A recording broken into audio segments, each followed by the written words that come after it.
How about Leo, Round Hill, Virginia, the great WMAL? Go. Hey, Mark.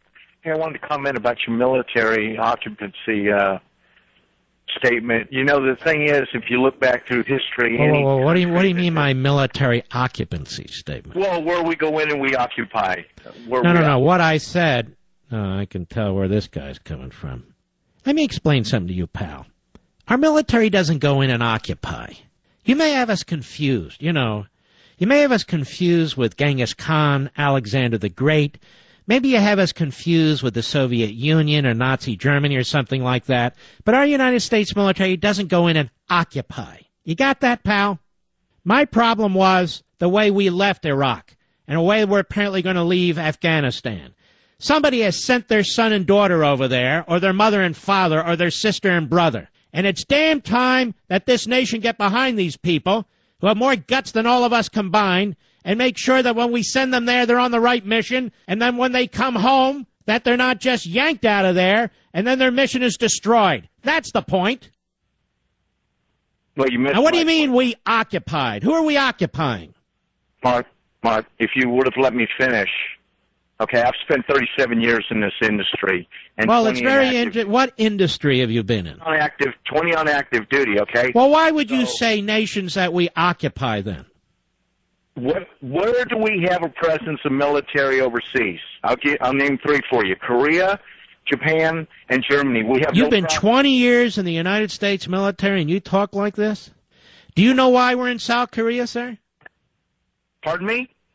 Let's put your 20 years of experience together. Do you know why we have 37,000, or maybe it's less than that by now, troops in South Korea?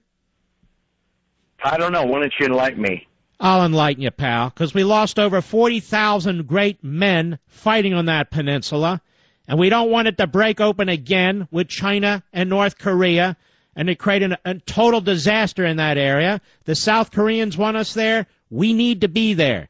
Are we occupying South Korea, sir? Why are we still in Germany, then? Answer my question. Are we occupying South Korea? For the most part, yes.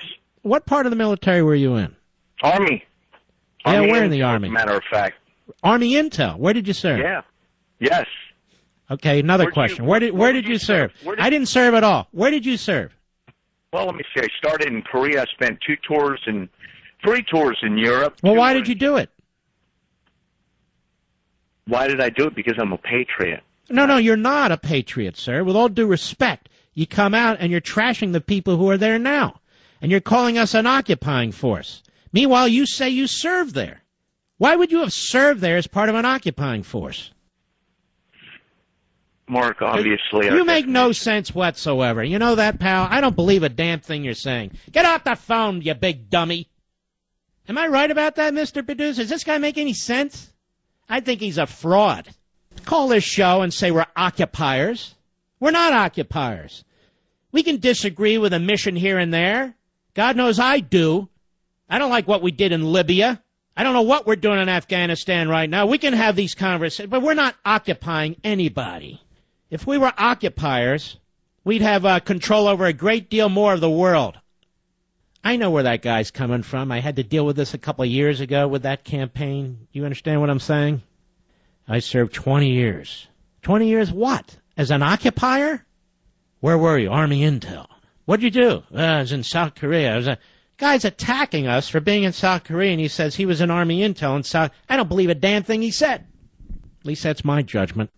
But I can see them a mile away with their first sentence, where we're occupying. We're not occupying Germany. We're in Germany, but we're not occupying it.